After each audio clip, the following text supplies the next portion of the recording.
Good morning, everybody. 6 a.m. coffee with Shanda, 9 a.m. Eastern. It's early. Okay, truth moment. I got up at 3 a.m. this morning and I was cuddling with my little son in bed and I was playing footsies with my husband while he was sleeping. And I was thinking to myself, gosh, I just love this moment. Have you ever had those moments where you just stop, you're just like, I just love this moment? I had a 3 a.m. moment just like that this morning, so it was beautiful. So I look forward to having this coffee with you this morning, and really, actually, I'm having hot water, Myers lemon, and a little bit of cinnamon. What are you guys having this morning for your coffee or your morning beverage? I love to hear because I always learn these new concoctions for the morning.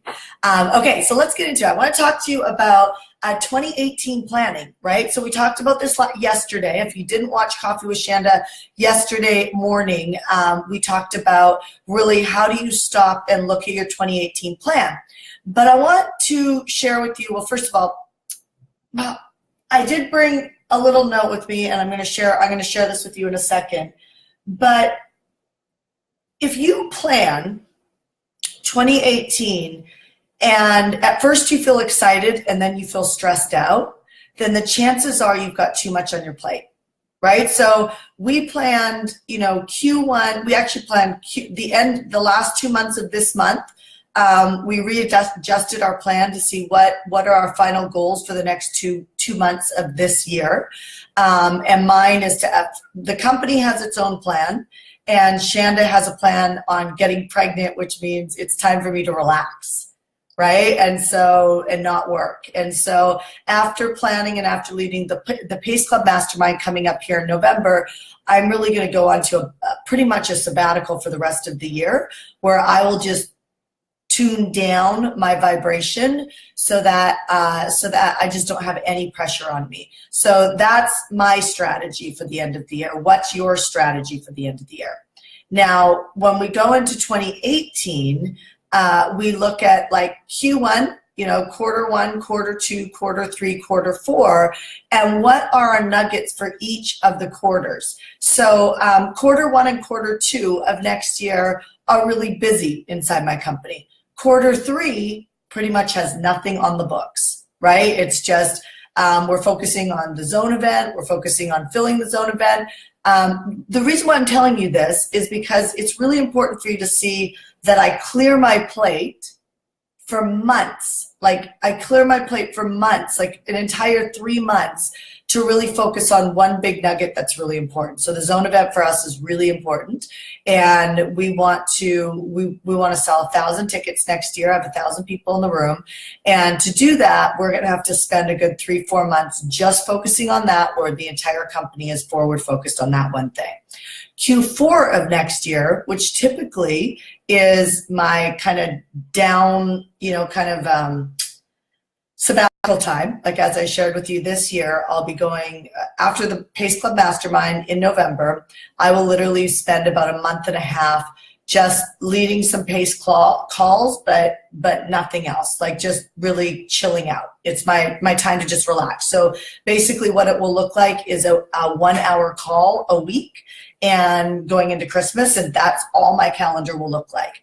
And so I do that intentionally because recovery, just like for an athlete, recovery is not a luxury, it's a necessity.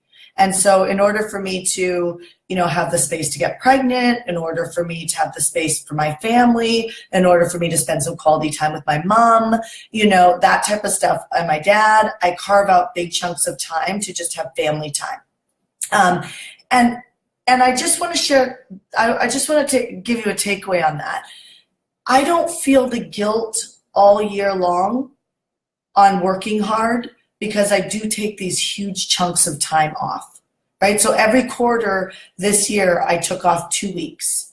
And so I don't know about you, but in all honesty, 2 weeks of doing nothing, it's great. It is great. But there's a lot of stuff I could do in 2 weeks with my family and my friends to catch up and do some really fun, precious moments that never get forgotten for life. You know what I mean? And so I just invite you to look at what could your schedule be for 2018. And before you really even plan 2018, where's you time? Where's fun time, family time? Like, schedule the meaningful things in your life already, right? So one of the mistakes that I made this year is I keep saying that I'm going to go to the Maldives, and we still haven't booked the Maldives, right? And so, we've gotten online a bunch of times, but we still haven't booked the Maldives.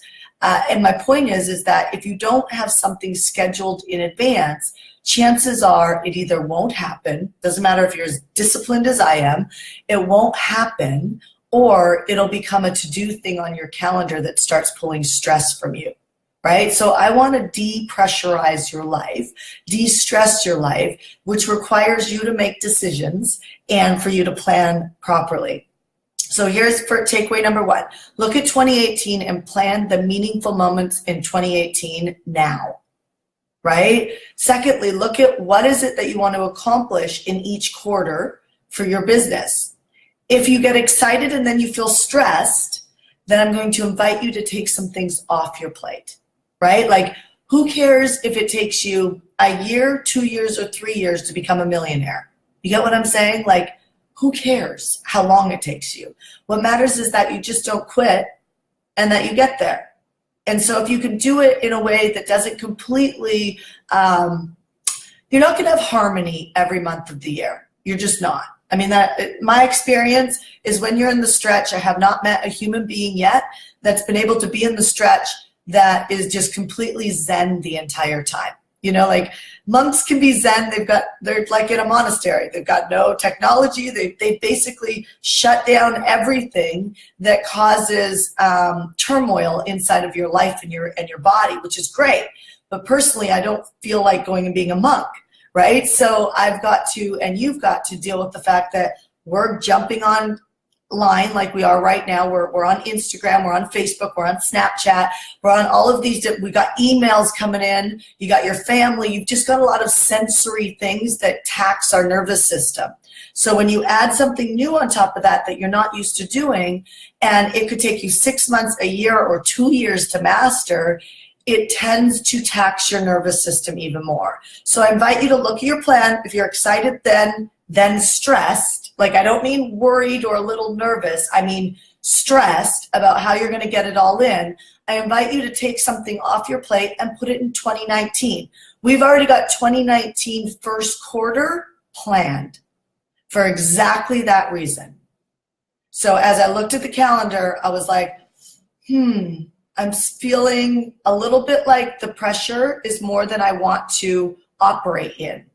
And so now that doesn't mean that I'm not operating in a high drive with extraordinary goals. I'm looking to double the company next year, more than double the company next year. And so that's a lofty goal, right? And so it's not a small goal, but typically if you do less, you grow more. So the employee mindset is, if I do more, I grow faster. That is not true. In fact, I can show you somebody who's really busy, and they're typically somebody who's very short in their bank account, right? So look to just, have faith and tear back some of your to-dos so that you can really focus on it and really knock it out of the park. So this is not finished yet. I told you that you can see Post-its on the wall behind me. My marketing department and I were going over things that we're doing Q1, Q2, Q3, Q4, and then 2019 Q1. So this says to make it happen. Now, I'm just showing you my process is not pretty. So to make it happen means that I have sales teams focusing on pace, list power, HeartCore leadership. Pace Club coaches, these are things that are coming up in my mind when I'm actually creating my plan for 2018. It's a wall-size Post-it that stays on the wall. And I'm like having a moment of thought, we need to do that. We need to do that. We need to make sure we don't forget that. That's what the to make it happen sheet is about. Not for me to execute it, but for somebody else on my team or somebody we hire to execute it, right? So I need to keep, and entrepreneurs, you guys, need to keep enough space in your life to think.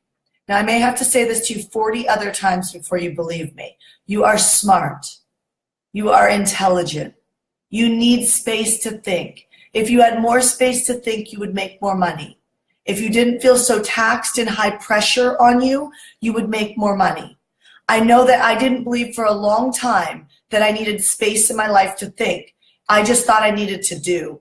And you don't. You need to slow down and focus on something and really knock it out of the park, okay? Walk through the frustrations. Be intimate with the disappointments. Look for the things that you're gaining traction in. Do not get obsessed with the things that you're falling short on. Okay, so to make it happen, this is what it looks like. This is the, oh, let's not forget that. Quality control. As we grow right now, I'm looking for quality control, calls recorded, agreements, managed and coached, point system. So for our coaches next year, we're creating a point system, which they will be incentivized through a point system that will be very clear based on my clients getting certain results. And the coaches will be rewarded based on their success with the amount of people on their roster that get a certain level of success with us, right? So that's the point system, right? I'll forget about that. Obviously, the point system is important to me. See, I put point system here, and then I put it down here as well, right? So I really don't want to forget that. I want a new sales manager, a lead management team, meaning that people managing just our leads. I can't see what I'm doing. Event setup team managed by Shar, coaches, PACE transitional coaches, 6 months.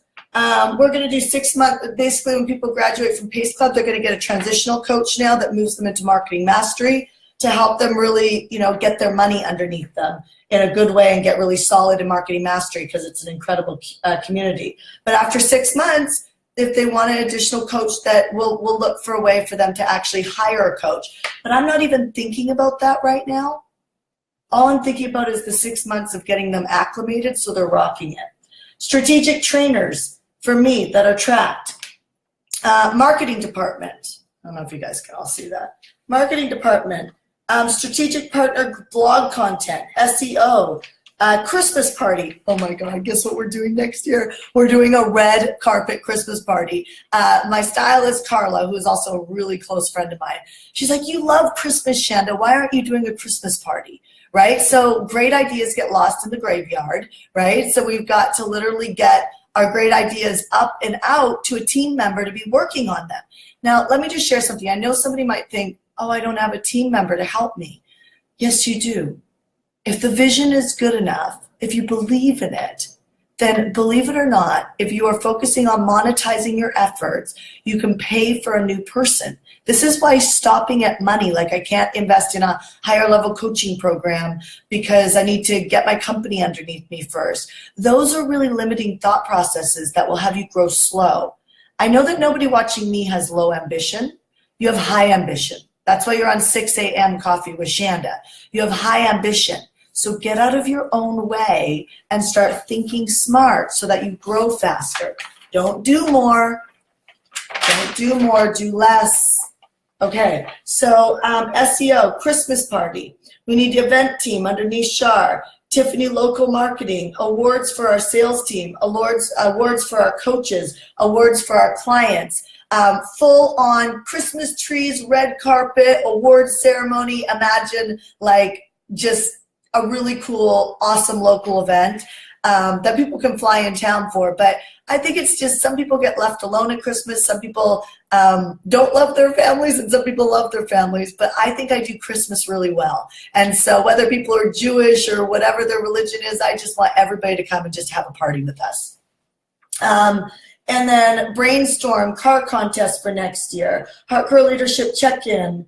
When people check into HeartCore leadership, we're going to give them 2 tickets for the zone event now. Department incentives. So this is the make it happen list, right? And this list will grow all today. And then I will get with my team on Thursday and Friday, the entire company, and we will work on this collaboratively as a company. So I remember the days when I thought I had to figure it all out. And then I realized that I could use my virtual assistant and just have team meetings with my one virtual assistant. And my company grew really fast because I stopped dictating and I started collaborating. Let me repeat that. I stopped dictating and I started collaborating. And so often what we do is we give our power away to random people who tell us that we can write a book, or we can launch a product, or we can start a membership site. And I think you need to take some of your power back and get a strategic coach and ask them to help you line up your things in the right order so that 2018 is an explosive year for you, right? So that all of your efforts are leading you towards freedom, that everything you want to do will eventually come into your business, whether it's in 2018 or 2019 or 2020. My point is that don't be in a rush to succeed, because the people I know in a rush to succeed rarely do, right? Learn how to hustle and work harder than anybody else, but on the thing that's moving your company forward now. Stop the spin in your head, which means take things off your to-do list, and get hyper-focused on the thing that brings in money now. If you have your bank account and your cash flow taken care of, which is why I recommend list building first, right? When you don't worry about buyers, right? Like when you don't worry about buyers, you don't have a problem with traffic. Then the great thing with life is, after that, is then you only have to focus on getting good at sales. Once you get really good at sales, then you get really good at the product you're selling, right? Because focusing on getting really good at the product you're selling before you get really good at sales doesn't even actually make sense, because you don't have anybody to buy it. And you don't even know if you're good at it until other people buy it and give you feedback. So prioritizing what you focus on will save you a lot of time, a lot of stress, and it will depressurize your life so that you can grow faster, truly grow faster, with doing less. So I hope that this helped. Over the next few days, what I'll be doing now is Tiffany will be coming here today. She is the head of my marketing department, and her and I will be working on the customer experience, which means we spend an entire day on what is the customer experience of our clients and customers as they actually buy from us, start interacting with us, buy from us, and actually work with us. Now, here's what I will say. You will always have disgruntled clients and customers. It's just the nature of our filters. Let me repeat that. It's just the nature of our filters. You can never make everybody happy, but you do have to listen to a majority feedback to know where to tweak, turn, and move your programs, your products, and your services to get the best results from people. Now, here's what I will tell you. You dictate the price. Nobody dictates your price but you. Whatever you're going to charge is a personal decision on what you're willing to give your products and your services for. Do not price yourself based on your competitors or your mentors. I say this to my marketing mastery clients all the time. Do not price yourself on me. I am priced for a certain scale that I want to do based on a vision that I have. Many of my clients should be charging much more than me, and that's the truth, right? And so you price yourself based on your vision. Do not price yourself based on what you think the market will pay. And I think that's very poor coaching in the marketplace. I can show you newbies that have been in their field for 2-3 years. They're charging more than the people who've been in their industry for many, many years, who are New York Times bestsellers, and they looked up to when they started. So remember the 4-minute mile. You can break the 4-minute mile in your industry by just looking at yourself and saying, what am I willing to charge for my services? What am I willing to give? Be okay with the fact that some people will completely disagree with you, and just stand on it. Okay, so this week is about planning 2018. We are actually planning on having, tomorrow I have basically where I'm going through culture, which is an important thing for keeping people that work with you. And so Kim is actually going to join me on Coffee with Shanda tomorrow morning, and she's going to explain some of the things that we're going to work on in HeartCore and make it relevant if you're just starting a company, or you've had a company for a while, or you want to grow a multiple $million-dollar company. What are some of the things you need to think about when you're hiring new team, when you're scaling team, and how do you think about team in a way that makes you more money? right? Like, how do you position that so it makes you more money and depressurizes your life? So tomorrow at 6 a.m., Kim's going to be on with me, and then I will be with her all day tomorrow doing assessments on my company so that we have a good culture set in place to grow and scale to the next level. All these fun things you get to think about as you grow a business. All right, turning off 6 a.m. Coffee with Shanda. If you are new to 6 a.m. Coffee with Shanda, please know that I do this Monday through Friday, 6 a.m. Pacific, 9 a.m. Eastern. It's about 20 minutes every single morning. I think it's a great way to start your morning. It has you think about what to do next. It helps you, hopefully helps you be motivated. But think of it as like a bite-sized way of growing your mindset and your business to the level that you so choose to do. All right, you guys, I will talk to you soon. Have a great day. Bye.